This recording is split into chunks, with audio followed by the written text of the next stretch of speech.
Hello friends, welcome back to Pioneer Institute of commerce.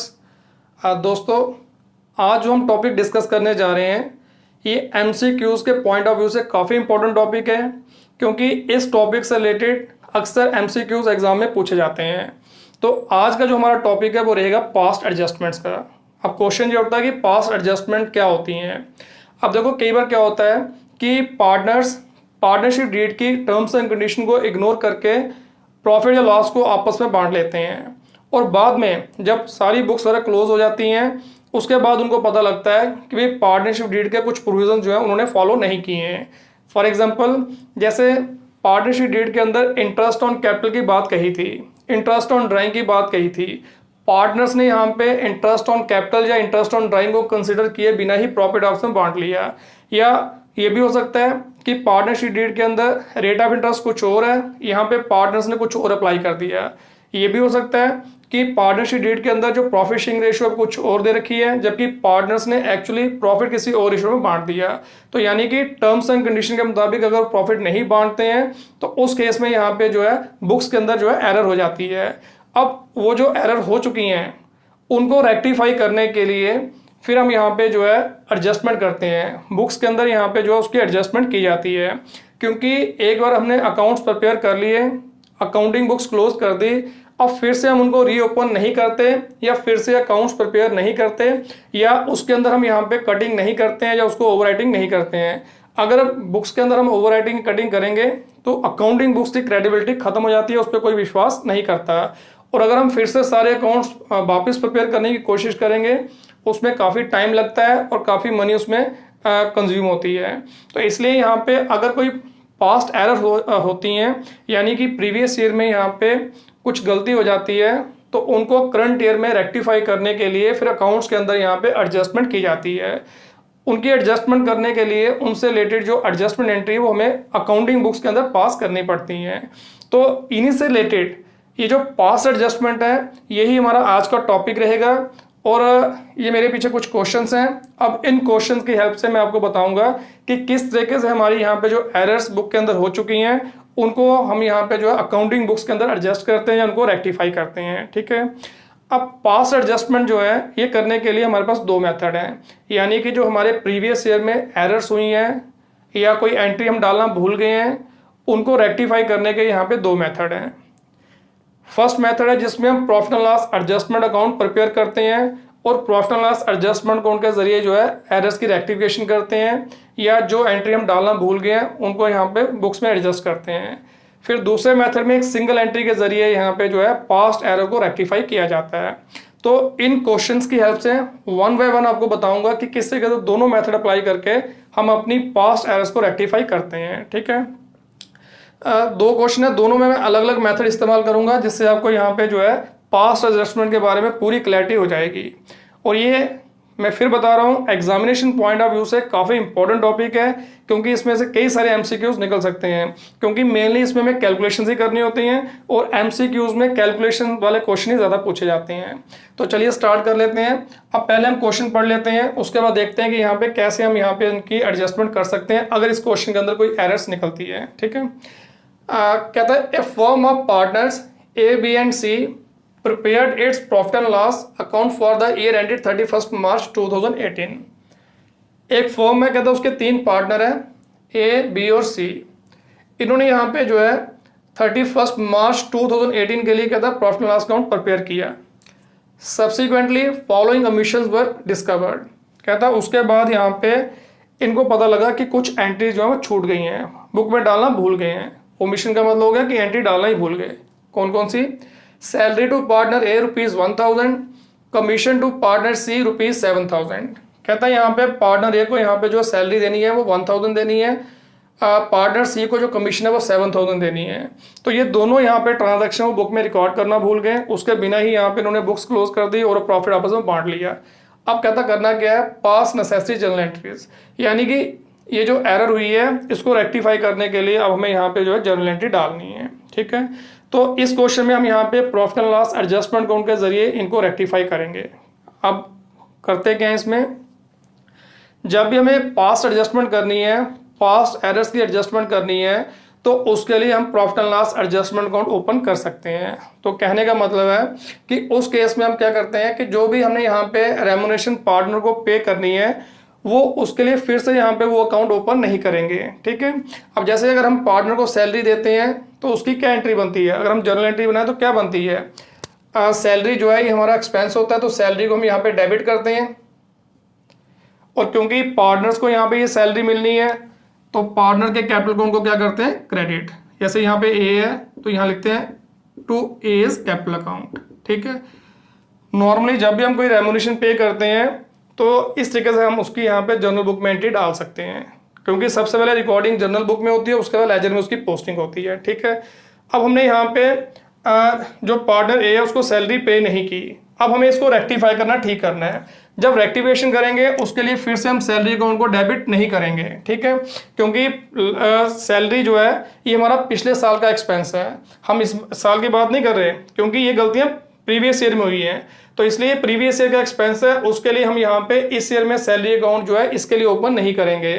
तो इसलिए हम यहाँ पे जो है सैलरी अकाउंट ओपन नहीं करेंगे। अब ये एरर जो है इनको रेक्टिफाई करने के लिए हम एक अकाउंट ओपन करते हैं जिसको बोलते हैं profit and loss adjustment account, profit and loss adjustment account. ठीक है, अब जो भी हमारी यहाँ पे एरर्स हुई हैं, अगर वो एक्सपेंस है, इनकम है, वो हमें यहाँ पे profit and loss adjustment account में ही डेबिट क्रेडिट करके उस एरर को रेक्टिफाई करना है। ठीक है, तो इसका मतलब जो हमने ए को यहाँ पे सैलरी पे करनी थी नहीं की है, अब उसको अगर रेक्टिफाई करना है तो उसकी जर्नल एंट्री क्या बनेगी। अब हम नॉर्मली सैलरी हमारा एक्सपेंस है उसको डेबिट करते हैं, बट यहाँ पे रेक्टिफिकेशन के टाइम सैलरी को डेबिट नहीं करेंगे, उसकी जगह हम लिखेंगे profit and loss adjustment account और क्रेडिट करेंगे जिस पार्टनर को ये सैलरी पे करनी है उस पार्टनर के कैपिटल अकाउंट में। तो इस तरीके से पार्टनर के कैपिटल अकाउंट में यहाँ पे जो है उसकी वो सैलरी पहुंच जाती है। ठीक है ना, क्योंकि ए को यहाँ पे 1000 रुपया कम मिला था, अब इस एंट्री के जरिए ए के कैपिटल अकाउंट में 1000 रुपया पहुंच गया। और दूसरी तरफ यहाँ पे ये जो profit and loss adjustment account है इसको हमने डेबिट किया सैलरी की जगह। ठीक है, मैंने पहले बताया फिर बता रहा हूँ कि जो हमारा एक्सपेंस है अब उस एक्सपेंस को हम यहाँ पे डेबिट नहीं करेंगे, इनकम है तो उसके लिए यहाँ पे उसको क्रेडिट नहीं करेंगे, क्योंकि ये जो 1000 का एक्सपेंस है ये प्रीवियस ईयर का है। प्रीवियस ईयर में अगर रिकॉर्ड करना होता फिर एंट्री ये वाली आती। अब प्रीवियस ईयर की हम एरर अब रेक्टिफाई कर रहे हैं तो उसके लिए हम यहाँ पे इस अकाउंट को यूज करेंगे, इसके जरिए उसको रेक्टिफाई करेंगे, इसलिए यहाँ पे जो है उस एक्सपेंस की जगह इस अकाउंट का नाम आएगा। तो पहली एंट्री हमारी बनती है profit and loss adjustment account DR to A's capital account. ठीक है, ये आ गया 1000 कॉलम बनाने की जरूरत नहीं, ऐसा समझा रहा हूं। ठीक है, एक एंट्री ऐसे ही। फिर commission to partner C 7000, commission भी एक्सपेंस है। अब जो भी एक्सपेंस होगा profit and loss adjustment account में डेबिट, अगर इनकम होगी तो क्रेडिट। तो इसकी भी same entry profit and loss adjustment account DR to C's capital account. ठीक है ना, रेक्टिफिकेशन करनी है तो पहले जर्नल एंट्री डालनी पड़ेगी, उसके बाद अल्टीमेटली ये अकाउंट में इनकी पोस्टिंग होगी 7000। और बाद में आपको बताऊंगा कि किस तरीके से अकाउंट्स के ऊपर इंपैक्ट पड़ता है, कैसे हमारे यहाँ पे अकाउंट जो करेक्ट हो जाते हैं, ये आपको बताऊंगा। तो दूसरी एंट्री हमारी आ गई profit and loss adjustment account DR to C's capital account. ठीक है, सी के अकाउंट में कैपिटल अकाउंट में ये एंट्री जानी थी तो सी के कैपिटल अकाउंट को क्रेडिट कर दिया, साथ उसके अकाउंट में आ गया। इसके बाद और कोई इसमें ट्रांजैक्शन नहीं है जिसमें कोई गलती हुई है या कोई एंट्री हम डालना भूल गए हैं। अब हमें यहाँ पे प्रॉफिट एंड लॉस एडजस्टमेंट को बना के देखना है कि उसमें जो डिफरेंस है वो क्या आया। Profit and loss adjustment account prepare करेंगे, अगर क्रेडिट साइड उसमें बड़ी है डेबिट छोटी है तो उसको प्रॉफिट माना जाता है, और अगर डेबिट बड़ी है क्रेडिट छोटी है तो लॉस। तो जो भी उसमें प्रॉफिट या लॉस होगा उसको भी हम पार्टनर्स को बांट देते हैं उनकी प्रॉफिट शेयरिंग रेशो में। तो अब हमें देखना है यहाँ पे profit and loss adjustment account बना के कि भाई इसमें प्रॉफिट हुआ कि लॉस हुआ। तो क्योंकि एक एक एंट्री है तो profit and loss adjustment account बनाने की चलो कॉलम ऐसे बना लेते हैं। मान लो ये हमारा आ गया profit and loss adjustment account.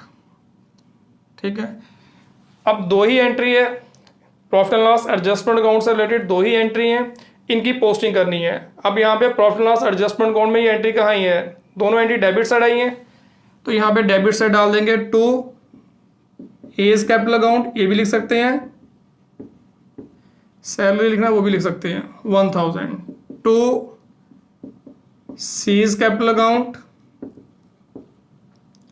7000। ठीक है, और कोई एंट्री होगी वो भी इसमें इस तरीके से रिकॉर्ड हो जाएगी। जो एक्सपेंसेस, क्योंकि एक्सपेंसेस हैं डेबिट में, इनकम होगी तो क्रेडिट में, तो हमने यहाँ से देख के इनकी पोस्टिंग कर ली। और दूसरा कोई इसमें कोई ट्रांजैक्शन नहीं है, अब इसको बैलेंस करेंगे। डेबिट साइड बड़ी है, डेबिट बड़ी है, क्रेडिट छोटी है तो लॉस। अगर क्रेडिट बड़ी है, डेबिट छोटी है तो प्रॉफिट। तो फिलहाल यहाँ पे लॉस है, इसको लिख देंगे बाय लॉस ट्रांसफर्ड। अब ये जो लॉस होगा एडजस्टमेंट के बाद, ये भी हम पार्टनर्स को ही बांटते हैं, ठीक है। अब यहाँ पे 3 पार्टनर है, ए, बी और सी, ए, बी एंड सी। अब इनकी जो प्रॉफिट शेयरिंग रेशियो है वो क्वेश्चन में नहीं दी है। अगर नहीं दी है तो ये इक्वल पार्टनर माने जाते हैं। तो अगर ये इक्वल पार्टनर है तो यानी कि 8,000 जो लॉस हुआ तीनों को इक्वली बांट देंगे। तो कितना बनता है ये,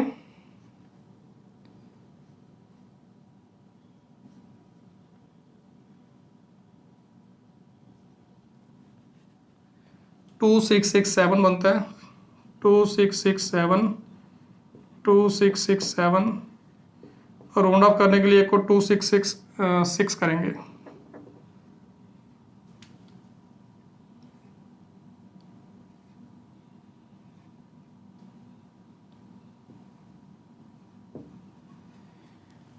तो इस तरीके से यहाँ पे जो लॉस है इनको ट्रांसफर हो गया, ठीक है।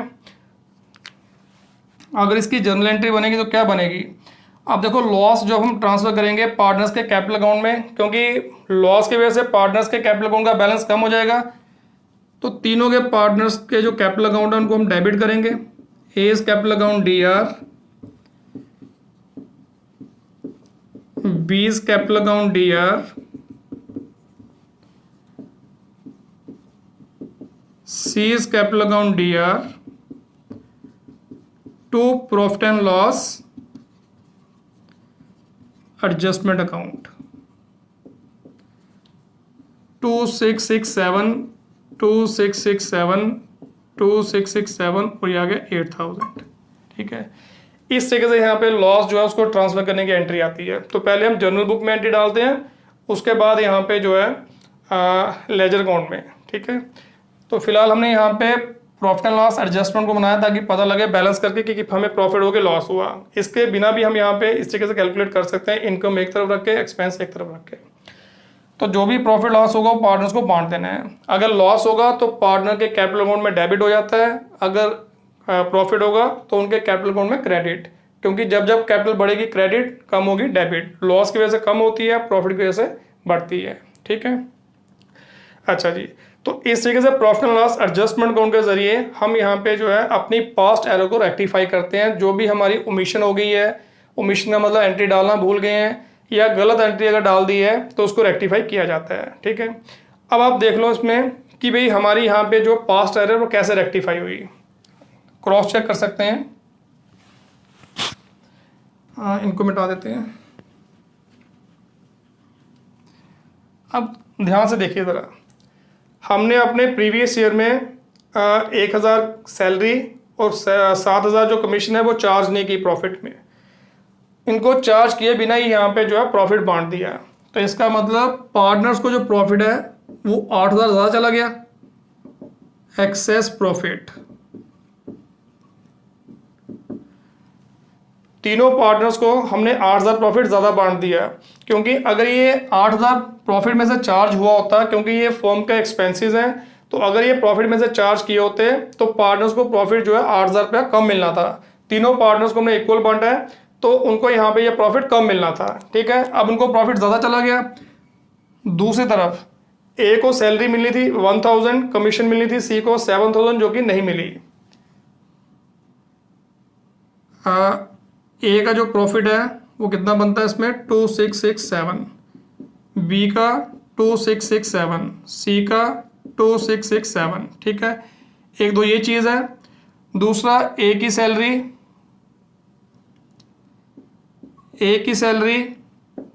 1,000 जो नहीं दी गई, सी की कमीशन 7,000 जो नहीं दी गई, ये गलती हुई थी। अब इसकी रेक्टिफिकेशन कैसे हुई, देखो एक तो यहाँ पे ए को 2,667 प्रॉफिट ज़्यादा मिला, ठीक है, ध्यान से समझना ज़रा। 2,667 प्रॉफिट ज़्यादा मिला। इसको 1000 नहीं मिला, तो इसको एक्स्ट्रा कितना मिल गया 1667। ए को जो एक्स्ट्रा गया वो कितना गया 1667, क्योंकि 1000 रुपया उसको सैलरी मिलनी चाहिए थी, नहीं मिली, उल्टा इसको प्रॉफिट 2667 ज़्यादा मिला।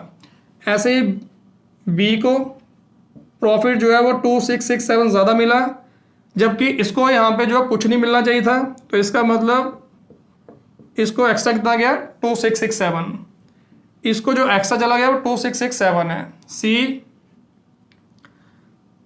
2667 एक्स्ट्रा गया, जबकि इसको 7000 यहाँ पे कमीशन मिलनी थी, तो 7000 अगर कमीशन मिलनी थी वो इसमें से माइनस कर देंगे, कितना हो गया, इसको 4333 कम गया। अब देखो रेक्टिफिकेशन के जरिए यहाँ पे ये चीज़ें ठीक हुई कि नहीं हुई। हमने यहाँ पे जो है ए को 1000 इंटरेस्ट जो उसको सैलरी देनी थी 1000 की सैलरी दी, ठीक है, जो उसको नहीं दी गई सैलरी प्रोवाइड की गई, और जो यहाँ पे प्रॉफिट एक्स्ट्रा चला गया था वो लॉस के रूप में वापस आ गया, क्योंकि जब हमने लॉस बांटा तो ए का कैपिटल अकाउंट जो है डेबिट हो गया। तो इसका मतलब 2667 जो उसको प्रॉफिट हमने एक्स्ट्रा दिया था वो उसे वापस ले लिया, एक तरह से वापस हो गया हिसाब बराबर, रेक्टिफिकेशन हो गई।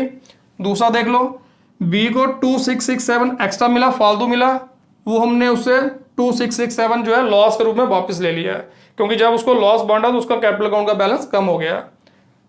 सी को यहाँ पे 4333 कम मिला ओवरऑल, तो देखो एक तो हमने 7000 उसको दिया और 2667 लॉस के रूप में वापस लिया, यानी कि उसका जो 4333 बनता था अब वो उसके अकाउंट में आ गया है, ठीक है। इस तरीके से हमारी यहाँ पे जो पास्ट एरर्स हैं वो रेक्टिफाई हो गई profit and loss adjustment account के जरिए।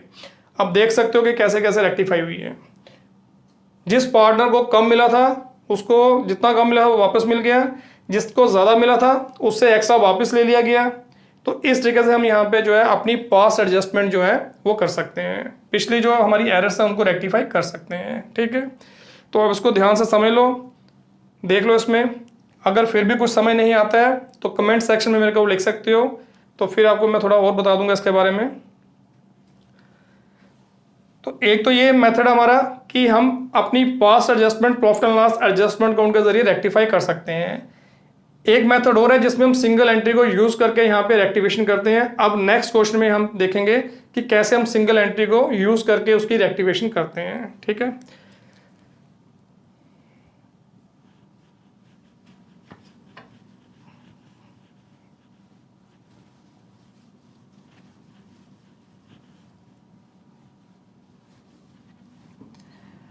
हाँ, पहले क्वेश्चन पढ़ लेते हैं, फिर देखते हैं कि उसमें रेक्टिफिकेशन किस तरीके से करेंगे। कहता है A B and C were partners in a firm. A B और सी तीन पार्टनर फर्म के अंदर। On 1 April 2017 their capital stood at ₹50,000, ₹25,000 and ₹25,000 respectively. कहता है इनकी जो कैपिटल है ए की 50,000, बी की 25 और सी की भी 25,000 है। As per the provisions of partnership deed. अब पार्टनरशिप डीड का जो प्रोविजन है उसके मुताबिक C was entitled for a salary of ₹1500 per month. कहता सी को यहाँ पे 1500 पर मंथ के हिसाब से सैलरी पे की जानी है। Partners were entitled to interest on capital at the rate of 10% per annum. और पार्टनर्स को उनकी कैपिटल पे 10% के हिसाब से इंटरेस्ट पे किया जाएगा। Profits were to be shared in the ratio of capital. और जो प्रॉफिट है कहता है वो कैपिटल रेशियो में बांटा जाएगा। The net profit for the year ended 31st March 2018 of ₹45,000 were divided equally without providing for the above terms। कहता है इनका जो नेट प्रॉफिट है वो इस साल निकला 45,000, और कहता है यहाँ पे ये जो टर्म्स एंड कंडीशन थी इनको कंसीडर किए बिना उन्होंने यहाँ पे ये प्रॉफिट इक्वली डिवाइड कर लिया, ठीक है। अब गलती क्या क्या हुई, सी को सैलरी नहीं दी गई, यानी कि सी की सैलरी चार्ज नहीं की गई, पार्टनर्स की कैपिटल पे जो इंटरेस्ट है वो प्रोवाइड नहीं किया गया, और प्रॉफिट को यहाँ पे कैपिटल रेशो में नहीं बांटा गया, उन्होंने यहाँ पे इक्वली डिवाइड कर लिया। अब इसमें 2-3 गलतियां हुई हैं, अब इनको रेक्टिफाई करना है। अब रेक्टिफाई करने के लिए एक तो profit and loss adjustment account की हम हेल्प ले सकते हैं, या एक सिंगल एंट्री मेथड होता है कि सिंगल एंट्री को यूज करके भी हम यहाँ पे जो है इनकी रेक्टिफिकेशन कर सकते हैं। बट वो सिंगल एंट्री करने से पहले हमें यहाँ पे कुछ कैलकुलेशन जो है वो करनी पड़ेगी। तो उसके लिए हम एक टेबल सा बना सकते हैं।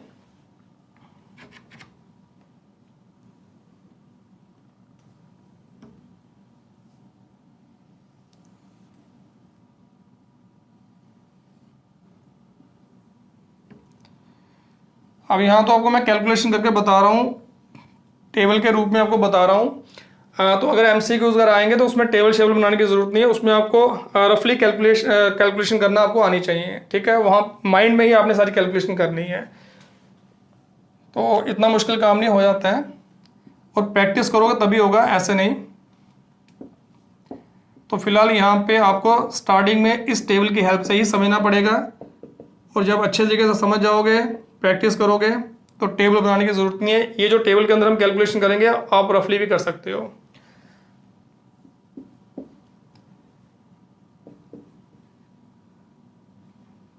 और अगर क्वेश्चन डिस्क्रिप्टिव है फिर तो हमें यहाँ पे टेबल शेल पूरा प्रॉपर बनाना है, ठीक है। इसको बोलते हैं एडजस्टमेंट टेबल।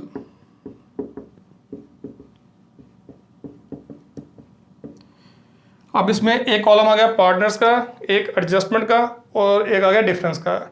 तो इनके दो दो कॉलम है, डेबिट और क्रेडिट, डेबिट और क्रेडिट। पहले पार्टनर्स की बात करते हैं। यहाँ पे कितने पार्टनर हैं? 3, ए, बी और सी। अब देखना है यहाँ पे कि इनकी किस किस आइटम की हमें एडजस्टमेंट करनी है। देखो, सी को यहाँ पे सैलरी जो है 1500 पर मंथ पे करनी है। 1500 पर मंथ का मतलब हो गया 18,000, ठीक है। सी को यहाँ पे जो है 18,000 की सैलरी हमने यहाँ पे प्रोवाइड नहीं की। तो अगर यहाँ पे 18,000 उसको सैलरी प्रोवाइड नहीं की, अब हम इनकी यहाँ पे रेक्टिवेशन करेंगे, एडजस्टमेंट करेंगे, तो अब हमें इसको प्रोवाइड करना पड़ेगा। और जो भी रेमुनेशन हम यहाँ पे पार्टनर्स को देते हैं वो पार्टनर्स के कैपिटल अकाउंट में कहाँ जाती है? क्रेडिट साइड, ठीक है। तो इसलिए सी के क्रेडिट में यहाँ पे आ गया 18,000 कि भाई जो सैलरी उसको नहीं दी गई, अब हम यहाँ पे उसको प्रोवाइड कर रहे हैं, तो वो सी के कैपिटल अकाउंट में कहाँ आ गया? क्रेडिट साइड, ठीक है। Partners were entitle to interest on capital at the rate of 10% per annum. सभी पार्टनर्स को उनकी कैपिटल पे 10% के हिसाब से इंटरेस्ट मिलना था, जो नहीं दिया गया। अब ये इंटरेस्ट भी इनके अकाउंट में हम क्या करेंगे? क्रेडिट। जो भी पार्टनर्स को मिलेगा वो पार्टनर के कैपिटल अकाउंट में क्रेडिट हो जाएगा। तो तीनों का इंटरेस्ट देख लो, ए का 50,000 पे 10% आ गया 5,000, इसका आ गया 2,500, ठीक है। इसका भी आ गया 2,500, यहाँ लिख लेता हूँ 2,500, ठीक है। जिसको सैलरी नहीं दी गई उसके अकाउंट में सैलरी क्रेडिट करेंगे, इंटरेस्ट नहीं दिया गया इंटरेस्ट क्रेडिट करेंगे, हो गया। अब इसके बाद एक गलती और हुई है कि प्रॉफिट जो है वो कैपिटल रेशो में नहीं बांटा गया है, वो इक्वली डिवाइड किया गया और बिना कुछ इसमें से चार्ज किए। यानी कि 45,000 जो प्रॉफिट है, 45,000 प्रॉफिट है, इनको इक्वली बांट लिया। तो 3 पार्टनर है, तो एक पार्टनर के हिस्से में कितना आया? 15,000। अब ये जो प्रॉफिट बांटा गया 15,000 ये गलत है। तो गलत है तो ये एक तरह से पार्टनर्स में वापस लेना है। तो जो पार्टनर को देंगे क्रेडिट उनके कैपिटल अकाउंट में, और जो उनसे वापस लेंगे उनको डेबिट। तो इसका मतलब 15,000 के लिए हमें पार्टनर्स के जो कैपिटल अकाउंट है वो डेबिट करने पड़ेंगे। जो चीज़ पार्टनर को हमें देनी है क्रेडिट, और जो उनसे वापस लेनी है वो डेबिट, ठीक है ना। जो उनसे वापस लेनी है उसकी वजह से कैपिटल उनकी कम हो जाएगी। तो इसका मतलब पार्टनर्स के कैपिटल अकाउंट को 15,000 के लिए हम डेबिट करेंगे, क्योंकि गलत प्रॉफिट जो है उन्होंने बांट लिया था, ठीक है। क्लियर है? अब और क्या बचा? अब यहाँ पे उनको सही प्रॉफिट देना है। अब सही प्रॉफिट कितना है उसका, पहले वो कैलकुलेट करना पड़ेगा। देखो 45,000 यहाँ पे प्रॉफिट है, ठीक है। 45,000 प्रॉफिट है। इसमें से यहाँ पे एक तो जो हमने सी को सैलरी पे करनी है वो माइनस करनी है, दूसरा जो इंटरेस्ट ऑन कैपिटल है वो इसमें से लेस करना है। तीनों का बन गया 10,000। तो पीछे प्रॉफिट कितना बचा? 17,000, ठीक है। अब ये 17,000 प्रॉफिट है, ये हमें पार्टनर्स को बांटना है। अब पार्टनर्स को बांटना है किस रेशो में? कैपिटल रेशो में। तो इसका मतलब इनकी हमें कैपिटल रेशो भी निकालनी पड़ेगी। कैपिटल रेशो, अब इनकी कैपिटल रेशो क्या निकलेगी? पहले की कैपिटल है 50,000, रेशो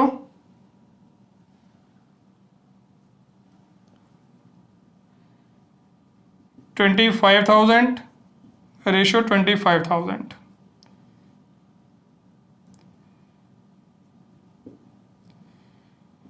यानी कि 2:1:1 की रेशो में हमें प्रॉफिट को बांटना है, ठीक है। 2/4 ए का, 1/4 बी का और 1/4 सी का। तो प्रॉफिट जो है जब इनको बांटेंगे तो इनके कैपिटल अकाउंट में क्या हो जाएगा, क्रेडिट। 8500 यहां चला गया। अच्छा जी, पीछे कितना रह गया, 4250। 4250।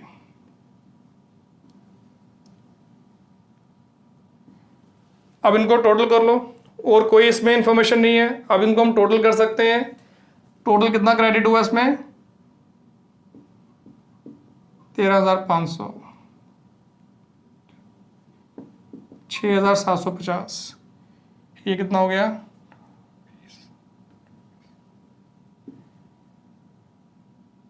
24,750।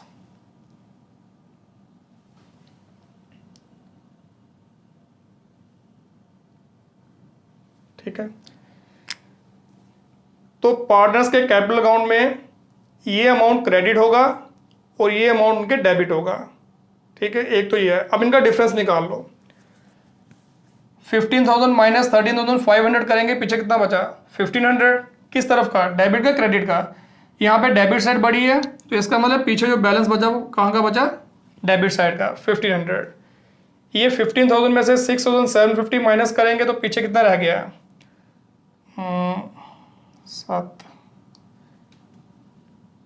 8,250। ये भी डेबिट साइड का,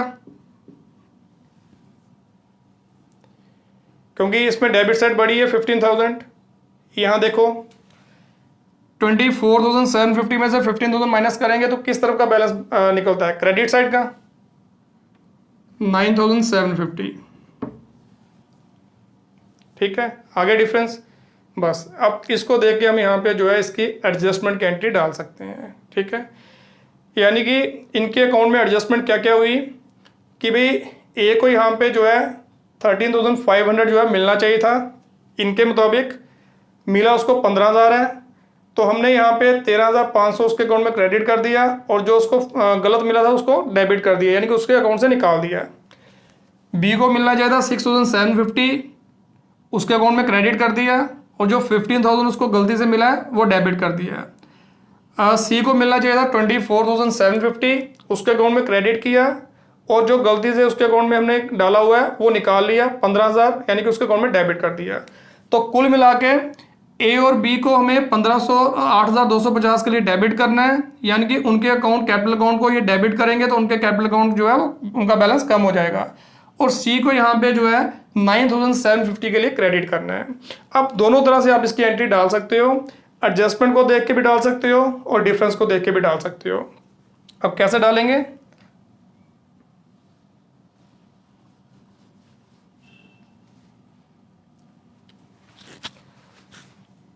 अगर एडजस्टमेंट को देख के हम जर्नल एंट्री डालते हैं तो ए इन अमाउंट के लिए इनको डेबिट करेंगे, इन अमाउंट के लिए इनको क्रेडिट करेंगे। तो एंट्री बनती है as capital account DR, B's capital account DR, C's capital account DR। Amount है 15,000, 15,000, 15,000, एक बार डेबिट एक बार credit to A's capital account, to B's capital account,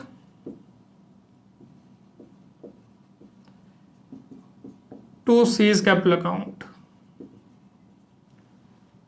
ये आ गया 13,500, 6,750 एंड 24,750। एक तो ये हो गया हमारी एडजस्टमेंट की एंट्री, एडजस्टमेंट को देख के कि एक बार इनको डेबिट करना है एक बार क्रेडिट, जिस अमाउंट के लिए डेबिट करना था उसके लिए इनको डेबिट और जिस अमाउंट के लिए क्रेडिट उसके लिए क्रेडिट, तो अपने आप इनके अकाउंट के अंदर एडजस्टमेंट हो जाती है। ठीक है, एक तो ये एंट्री है। दूसरा हम डिफरेंस को देख के एंट्री डाल सकते हैं, इसमें ए और बी को डेबिट, सी को क्या करना है क्रेडिट। इस केस में एंट्री बनती है एज कैपिटल अकाउंट DR,